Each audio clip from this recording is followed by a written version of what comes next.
I পিচ্ছি শোনো না। আরে বাবা কি? আই পিচ্ছি এদিকে আসো না জান। কি হচ্ছে বলেন? এত ডাকাডাকি কেন করছেন? তুমি জানো না আমি তোমাকে কেন ডাকাডাকি করি আর কি জন্য কাছে আসতে বলি? না না, জানি না, আর জানতে চাই না। কি হয়েছে সেটা বলেন। তুমি আমার সাথে এমন করে কথা বলো কেন? জানো না পিচ্ছি আমি তোমার ইগনোরটা সহ্য করতে পারি না। আরে বাবা, আমি আবার আপনাকে কখন ইগনোর করলাম? আর আপনি না বলেন আমি একটা পিচ্ছে, তাহলে পিচ্ছেরা কখন কাউকে ইগনোর করতে পারে? করো তো, সব সময় আমাকে ইগনোর করো। জান আমি তো তোমাকে ভালোবাসি বলে বারবার কাছে আসি, আর তুমি আমাকে ততবার দূরে সরিয়ে দাও। আমাকে একটু ভালোবাসা দাও না পিচ্ছিটা। কেন ভালোবাসবো আপনাকে? আমি তো বলেছি আপনাকে কখনোই ভালোবাসবো না।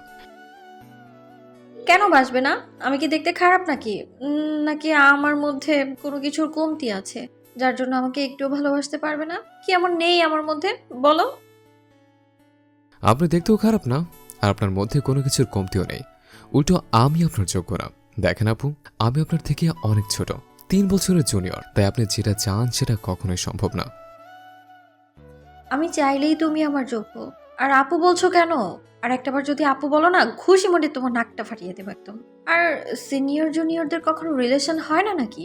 যেখানে আজকালকার জুনিয়র ছেলেগুলো সিনিয়র আপুদেরকেই পছন্দ করে, তাহলে তুমি আমায় কেন পছন্দ করো না? আর আমি যেটা চাই সেটা কেন সম্ভব না? কি এমন হয়েছে যার জন্য সম্ভব না বলো তুমি পিচ্চিটা?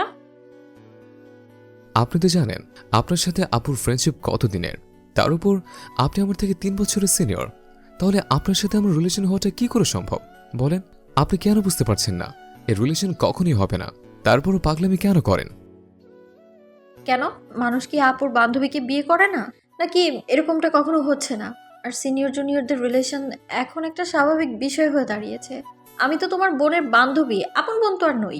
তাহলে আমাকে বিয়ে করতে পারবে না কেন? আমার ভালোবাসাটা কি তোমার পাগলামি মনে হয়? হ্যাঁ আমি পাগলামি করি তো, কারণ আমি তো তোমার পিচ্চিটাকে ভালোবাসি।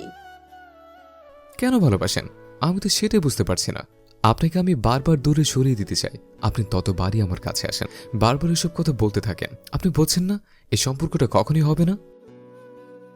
শিফার কথায় রুহি ওর অনেকটা কাছে চলে আসে। তারপর ওর মুখের দুই পাশে হাত দিয়ে অসহায় কণ্ঠে বলে, বাবু কেন হবে না? কি হয়েছে আমাকে বলো। কি সমস্যা তোমার আমাকে ভালোবাসতে? তোমার আপু বারণ করেছে আমাকে ভালোবাসতে? আমার থেকে দূরে থাকতে বলেছে? নাকি তোমার অন্য কাউকে পছন্দ আছে? তুমি অন্য কাউকে ভালোবাসো? একটাবার বলো না।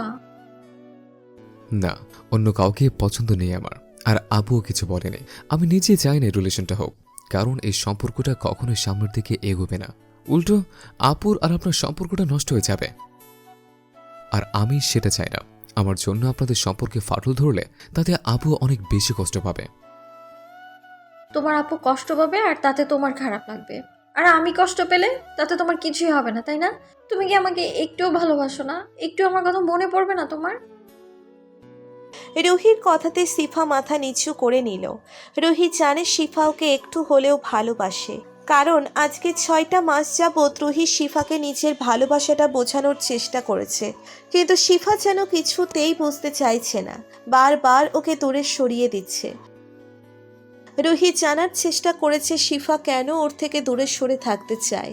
এই বিষয়টা শিফার আপু এখনো জানে না, আর শিফাও চায় না এসব জানাজানি হোক, কারণ ওর বাসায় জানতে পারলে অনেক ঝামেলা হয়ে যাবে, আর রুহির সাথে শিফার আপুর সম্পর্কটা নষ্ট হয়ে যাবে। তাছাড়া ওদের সম্পর্কটা কখনো সম্ভব না, কারণ এই সম্পর্কে কোনো ভবিষ্যৎ নেই। হয়তো দুজনেই বড়লোক পরিবারের সন্তান, কিন্তু প্রশ্নটা যেখানে সিনিয়র জুনিয়রের, সেখানে ওদের সম্পর্কটা কখনোই হবে না। সবটা ভেবেই শিফা রুহির থেকে দূরে সরে যাওয়ার চেষ্টা করে। তাছাড়া আরও বড় কারণ আছে শিফার কোনো সম্পর্ক না জানানোর পিছনে। স্কুল লাইফে শিফার সিনিয়র একটা মেয়ের সাথে রিলেশন ছিল, আর মেয়েটা বলতো ওকে অনেক ভালোবাসে। তারপর কয়েকটা দিন পর শিফা জানতে পারে মেয়েটা অন্য একটা ছেলের হাত ধরে পালিয়ে গিয়েছে। যার জন্য শিফা আর কাউকে বিশ্বাস করে না। কারণ ওই মেয়েটার প্রতি শিফা অনেক দুর্বল ছিল, তাই অনেক বেশি কষ্ট পেয়েছিল। ও চায় না দ্বিতীয়বার কারো উপর দুর্বল হতে বা কারোর সাথে সম্পর্কে জড়াতে। শিফা জানে ওদের পরিবার কখনোই ওদের সম্পর্কটা মেনে নিবে না, তাই সিফা ওকে ভালোবাসার মতো ভুলটাও করতে চায় না। কিন্তু রুহি প্রচণ্ড পরিমাণে পাগলি একটা মেয়ে, তাই বারবার ওর সামনে আসে, ভালোবাসি কথাটা বলতে থাকে। তো সিফা কথা বলছে না দেখে রুহি সিফার কপালে একটা কিস করে, তারপর ওকে বুকের সাথে খুব শক্ত করে চেপে ধরলো আর বলতে লাগলো, অনেক বেশি ভালোবাসি পিচি তোমাকে, সেজন্যই তো বারবার এরকম অবহেলা করো, তাই না? জীবনে কখনো কাউকে ভালোবাসিনি, কিন্তু সেদিন যখন প্রথম তোমার সাথে দেখা হয়েছিল আর ধাক্কা লেগে যখন তোমার উপর পড়ে গিয়েছিলাম, তোমার ঠোঁটের স্পর্শটা আমার ঠোঁটে লেগেছিল, সেদিনই প্রথমবার কারো স্পর্শ পেয়ে আমার মধ্যে না একটা অজানা শিহরণ বয়ে গিয়েছিল। ভেবেছিলাম তুমি আমার মনের মানুষ। তারপর যখন জানতে পারলাম তুমি আমার বান্ধবীর ছোট ভাই, তখন তোমার থেকে দূরে সরে যাওয়ার অনেক চেষ্টা করেছিলাম। আর তুমিও তো সবটা জানার পর আমাকে ইগনোর করতে, কিন্তু ওই ইগনোর থেকে কখন যে ভালোবাসার সৃষ্টি হয়ে গেল আমি বুঝতেই পারিনি। একটা সময় তোমাকে অনেক ভালোবেসে ফেলি আমি, তাই বোঝানোর চেষ্টা করি। আর তুমি আমার থেকে কেমন দূরে দূরে চলে যাচ্ছিলে, তাই উপায় না পেয়ে মনের কথাটা বলেই দিয়েছিলাম। তারপরেও তুমি আমাকে ফিরিয়ে দিলে। আমি বুঝতে পারছি না আমার মধ্যে কি এমন কমতি আছে যার জন্য তুমি আমায় ভালোবাসতে পারবে না। কারণ আমি আপনার থেকে জুনিয়র, আর সিনিয়র একটা মেয়ে জুনিয়র একটা ছেলের সাথে রিলেশনে যাওয়াটা স্বাভাবিক, কিন্তু তাকে বিয়ে করাটা সম্ভব নয়। এটা পরিবার সমাজ কেউ মেনে নেবে না। তখন আমাদের পালিয়ে যাওয়া ছাড়া আর উপায় থাকবে না। না আপনি পারবেন আমাকে ছাড়া থাকতে, না আমি পারবো আপনাকে ছাড়া থাকতে। এখনও তো আপনাকে ভালোবাসি না, কিন্তু যখন বাসবো তখন ইমোশন আর আবেগটাই বেশি কাজ করবে। তারপর পালিয়ে গিয়ে বিয়ে করলে পরিবার আমাদের আরও মেনে নেবে না। তাই আমি চাই না এরকম কোনো কিছু হোক। আর আপনি যদি আমাকে বেশি ডিস্টার্ব করেন তাহলে আমাকে এখান থেকে চলে যেতে হবে। না না, তুমি এমন কথা বলো না। আমি তোমাকে ছেড়ে দূরে থাকতে পারবো না কখনো। প্লিজ এমনটা বলো না। আমি অনেক বেশি কষ্ট পাবো তোমাকে ছেড়ে দূরে থাকা। আমার খুব বেশি খারাপ লাগবে। তোমার থেকে দূরে হয়তো থাকতে পারবো, কিন্তু তোমাকে না দেখে থাকতে পারবো না। প্লিজ পাগলামি করো না। আমি বুঝতে পেরেছি তোমার ভালোবাসাটা হয়তো আমার কপালে নেই। এখন থেকে আমি তোমাকে ডিস্টার্ব করবো না, আর তোমার কাছেও আসবো না কখনো। নিজের মনকে বোঝান আর সবটা ঠিক হয়ে যাবে। শিফার কথাতে রুহি ওকে ছেড়ে দিয়ে কিছুটা দূরে গেল। ও বারবার হাতের উল্টো পিঠ দিয়ে চোখগুলো মুছতে লাগলো, তারপর একটা মুচকি হাসি দিয়ে বলল, তবে কি জানো তো, অনেক বেশি ভালোবাসি তোমাকে পিচি। বোঝাতেই পারলাম না কতটা ভালোবাসি। শিফা রুহির দিকে ফ্যালফ্যাল করে তাকিয়ে রইল। রুহি কান্না করতে করতে দৌড়ে চলে গেল। ওরা দুজনে আজকে শিফার একটা ফ্রেন্ডের বাসায় পার্টিতে এসেছিল, আর শিফার ফ্রেন্ড জানতো রুহি ওকে ভালোবাসে, তাই ওদের একান্তে কথা বলার জন্য শিফাকে ছাদে নিয়ে আসছিল। শিফা আসতেই রুহি ওকে জড়িয়ে ধরে শিফা ওকে ছাড়িয়ে নেয়। তারপর ওদের মাঝে কি কথা হলো সেটা তো আপনারা জানেন। সেদিন সারা রাত রুহি আর ঘুমোতে পারেনি, শুধু কান্না করেছে। এভাবে কয়েকটা দিন কেটে যায়। ওই দিনের পর থেকে রুহি আর শিফার সামনে আসছিল না, আর ওকে ডিস্টার্বও করছিল না।